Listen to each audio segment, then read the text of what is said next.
అదే RTV app వార్తల్ని క్షణాల్లో చదివే అవకాశం ఉంటుంది. ఒక న్యూస్ పేపర్, ఒక టెలివిజన్ ఛానల్ మీ చేతుల్లో ఎప్పుడూ ఉంటాయి.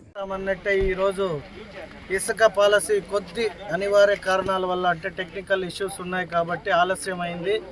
బట్ ఏదైతే ఏమి ఇచ్చిన మాట ప్రకారం అది ఏ టైం అయినా కూడా జీవో వచ్చింది.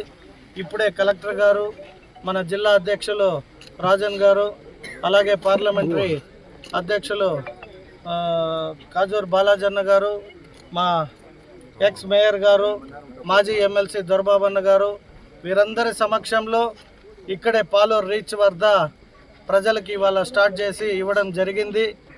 ఏదైతే గత ప్రభుత్వంలో వైఎస్ఆర్ ప్రభుత్వంలో వేల కోట్లు దోచుకోవడానికి ఆ ప్రభుత్వ నాయకుడు కావచ్చు, వైఎస్ జగన్మోహన్ రెడ్డి అనే వ్యక్తి, అతనికి సంబంధించిన దగ్గర కంపెనీలైన జేపీ అనే ఒక కంపెనీకి ఆంధ్ర రాష్ట్ర ఇసుకనంతా అప్పచెప్పడం యావత్ ప్రజలకు తెలుసు.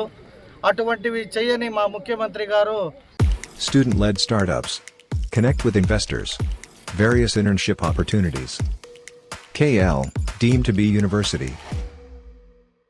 పేద ప్రజలకు ఏవైతే హామీలు ఇచ్చామో అలాగే నిర్మాణ రంగంలో కూలీలు, వారికి కూడా కూలీలు లేక ఇసుక దొరకలేదని అనేక సందర్భాల్లో ప్రజలు సమస్యలు చెప్పుకున్నారు.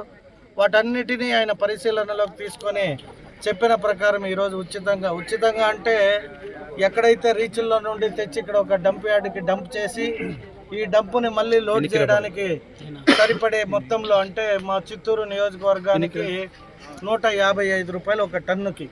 అంటే ఈ 155 రూపాయలు కూడా లోడింగు, ట్రాన్స్పోర్ట్కి సంబంధించిన ఛార్జెస్ తప్పితే ఇసుకపై ఎటువంటి ఛార్జ్ లేకుండా ఉచితంగా ఇస్తామన్న ప్రకారమే మా ముఖ్యమంత్రి గారు ఈరోజు ఇవ్వడం జరిగింది.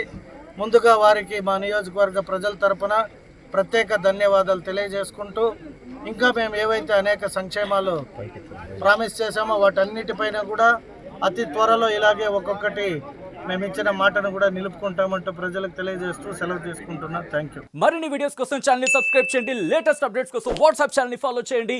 అండ్ లింక్ డిస్క్రిప్షన్ లో ఉంది.